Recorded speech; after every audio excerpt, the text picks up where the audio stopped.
जितने भी देखोगे उनमें सबसे ज़्यादा महिमा गुरु की गाई गई है, नाम की बढ़ाई है। लेकिन नाम गुरु से मिलता है, इसलिए प्रथम पूजा गुरु की मानी जाती है। अगर गुरु नहीं मिले तो हमें नाम का नहीं पता, नाम क्या चीज़ होती है, नाम क्या काम आता है।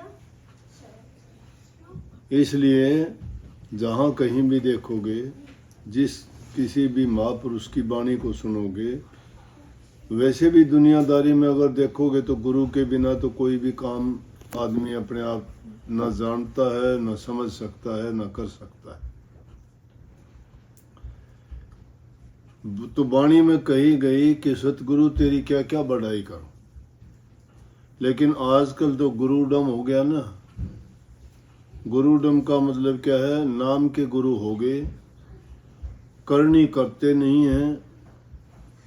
तो जिसके पास खुद के पास कुछ नहीं होगा वो दूसरे को क्या दे सकता है? एक गरीब आदमी किसी दूसरे गरीब आदमी के पास या एक भिखारी दूसरे भिखारी के पास मांगने के लिए जाता है तो वो भी वैसा ही है, उसके पास देने के लिए कुछ नहीं है, तो वहां से उसको खाली लौटना पड़ेगा। इसीलिए गुरु पूरा जब नहीं मिलता तो इस जीव का काज की बजाय अकाज हो जाता है। गुरु तो मिल गया लेकिन पूरा नहीं मिला। पूरा गुरु नहीं मिला तो उनको पाखंड में झूठी बातों में फंसा देता है। गुरु की महिमा अपरंपार, और क्यों इतनी महिमा गाई गई है कि गुरु जो काम करता है वो काम दुनिया में कोई भी नहीं कर सकता। क्यों? परमात्मा को हमने कभी देखा नहीं। दुनिया के लोग जितने हैं वो स्वार्थ के हैं। जिससे किसी का स्वार्थ पूरा नहीं होता, मतलब नहीं होता, वो इंसान किसी की कोई मदद करने के तैयार नहीं है। लेकिन सतगुरु हर वक्त में हर प्रकार से जीव के अंग संग साथ रहता है। अब वो साथ जो वाणी बोलने वाली थी कि सतगुरु मुझको पास बुला ले लिया, मेरे मन में आ जा तू, इसका मतलब क्या है कि सतगुरु से अटूट विश्वास जब आदमी का जुड़ जाता है और वो उसके शरणागत हो जाता है तो गुरु उसकी कदम कदम पर संभाल करता है। लेकिन नाम गुरु का ले लिया, गुरु गुरु करते हैं, अंदर में गुरु के प्रति कोई भाव नहीं, कोई श्रद्धा नहीं, कोई विश्वास नहीं, कोई यकीन नहीं। फिर गुरु को दोष देना तो अपनी मूर्खता दिखाना है। गुरु को आजमाना चाहते हो तो गुरु जो कहता है वो करो। गुरु को आजमाने के लिए गुरु की बताई बात पर यकीन करके नाम का सुमन करो, ध्यान लगा के अंदर में प्रवेश करो, और वहाँ जब आपको शब्द गुरु जब नजर आ जाए फिर आपको यकीन होगा कि गुरु ने जो बात बताई वो सत्य है। परंतु उस दर्जे तक पहुंचने के लिए हमें बड़ा कठिन मेहनत और तप करना पड़ता है। क्योंकि जब तक कोई चीज़ तपाई नहीं जाती तब तक उसमें चमक नहीं आती, वो पूर्णता से उसे गुण दिखाई नहीं देते। हर चीज़ को तपने के बाद मिट्टी तपाई जाती है तो कुम्हार उसके बर्तन बनाता है, वो इज्जत पाते हैं। सुनार सोने को तपाता है, भट्टी में गर्म करता है, गहने बनाता है तो वो इज्जत पाते हैं। लकड़ी जंगल की काट के लेके आते हैं, उससे जो हमें घरों में प्रयोग होने वाली चीज़, दरवाजे, कुर्सियाँ, मेज, पलंग, बेड जो भी बनाते हैं, वो टूटी फूटी लकड़ी जंगल में खड़ी होकर जब देखते हैं तो हमें यकीन नहीं आता इसका क्या प्रयोग होगा।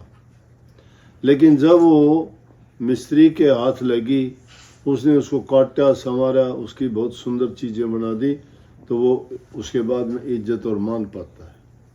अगर और भी ज़्यादा अच्छे किसी कारीगर के पास गई तो किसी देवता की, प्रभु की, परमात्मा की मूर्ति निकाल दी उसमें, और उसको पूजा के घर में रखे, उसी लकड़ी की पूजा होती है। क्यों उन्होंने ऐसा पाया? कि वो कारीगर के हाथ लगी और वहां जाके उन्होंने अपना आपा सुपर्द कर दिया। वो तो ऐसी चीजें हैं जिनमें समझ नहीं, ज्ञान नहीं, विचार विवेक नहीं, लेकिन इंसान में सभी चीजें मौजूद हैं।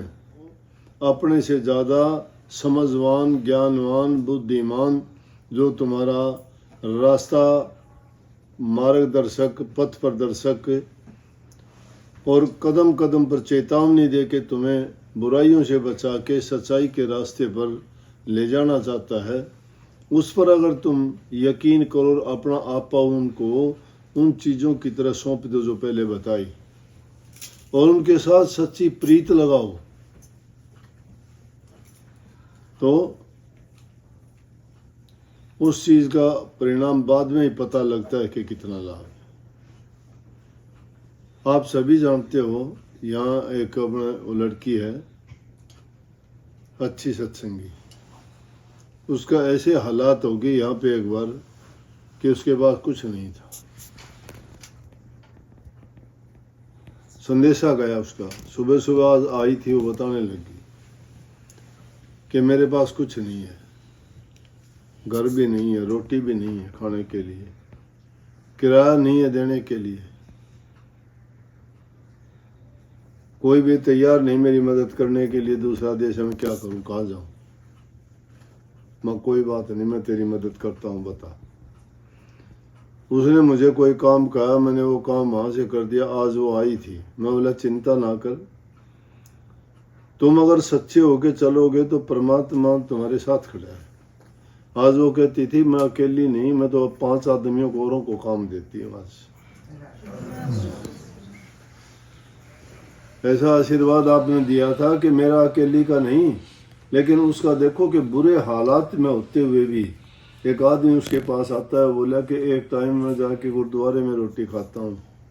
बोली कोई नहीं, 2 रोटी मुझे परमात्मा देगा तो तेरे को मिलेंगी, तुम मेरे पास 2 टाइम का खाना ले जाया कर। जिस इंसान के पास खुद कुछ नहीं है गुजारा करने के लिए, और वो अपने खाने में से भी आधा निकाल के किसी दूसरे को देता है, इससे बढ़ के परमार्थ क्या, परोपकार क्या होगा? जो ऐसे परोपकारी इंसान होते हैं जिनके दिल में दया है, प्रेम है, श्रद्धा है, गुरु के प्रति भाव है, वो नेक काम करते हैं, वो बुझे हुए दिए हैं उनको रोशन करते हैं, वो बुझे हुए चिरागों को जलाते हैं और वो प्रकाश देने वाले बन जाते हैं। ये समझ अगर हर इंसान ले ले, लेकिन हम तो नाम तो सत्संगी का करते हैं, लेकिन कर्म बुरे नहीं छोड़ते, निंदा नहीं छोड़ते, चुगली नहीं छोड़ते, दुष्ट आदमियों का संग नहीं छोड़ते, फिर हमारे अच्छे गुण कैसे आएंगे? इसलिए मैंने कही थी कि गुरु तो कदम कदम पर हमारे लिए हितकर है, अच्छा करने वाला है, समझाता है, इशारे में सब कुछ बता देता है। जो समझने वाले लोग होते हैं, गुरु के वचन को पकड़ के और उसी ढंग से अगर वो चलने लग जाते हैं तो सब कुछ हो जाता है, सब कुछ। लेकिन इंसान भूल जाता है। हाथ जोड़ जोड़ के पहले भीख मांगते हो ना, मंदिरों में जाके मूर्तियों को मत्था रगड़ते हो, गुरु के सामने जाके हाथ जोड़ के गिड़गिड़ाते हो, परमात्मा के लिए रात दिन विनती करते हो। जब दुख का पहाड़ टूटता है, जब तो आपको ये चीजें याद आती हैं, और वो हाथ जोड़ जोड़ के माफिया मांग के भीख मांगते हो, तुम्हें सब कुछ मिल जाता है, तब फिर बादशाह बन जाते हो, फिर कोई याद नहीं आता आपको। इंसान को दुख के समय जितना अपने गुरु को, परमात्मा को, इष्ट को, नाम को याद करता है, उतना ही उससे ज्यादा अगर सुख में याद करता है, वो इंसान कभी दुखी नहीं होगा। दुख अगर हो तो आदमी को वो भी हंस के गुजार देना चाहिए, सोच लेना चाहिए कि ये बुरा वक्त है, निकल जाएगा। जिस प्रकार से रात आई है चली जाएगी। सूरज निकलेगा, प्रकाश होगा, अंधेरा गायब हो जाएगा। ये दुख और बुरा समय उस रात के समान है, और अच्छा समय वो दिन के समान है। लेकिन उसके लिए धैर्य रखो, विचलित ना हो, विश्वास रखो कि जिसने दर्द दिया है वो हमें सुख भी देगा। आज बुरा वक्त है, अच्छा भी आएगा, उसके लिए इंतजार करो और धैर्य रख के, लेकिन धर्म से भटको ना, अच्छे रास्ते को ना छोड़ो।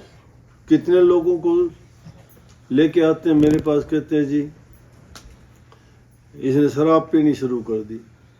क्यों भाई? बोला जी परेशानी थी, उस परेशानी के कारण मैंने जो उसे शराब की आदत पड़ गई। मैं बोला अब तो 2 परेशानी होगी, पहले तो एक थी। वो परेशानी तो मिटी नहीं, एक शराब की परेशानी और लगा ली, और एक वो लगाने के कारण उसके पीछे कितनी परेशानियां लग गई।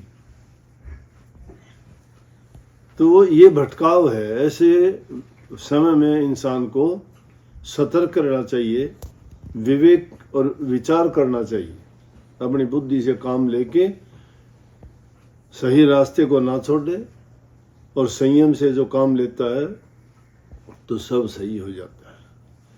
बहुत बहुत आशीर्वाद सबको। राधा।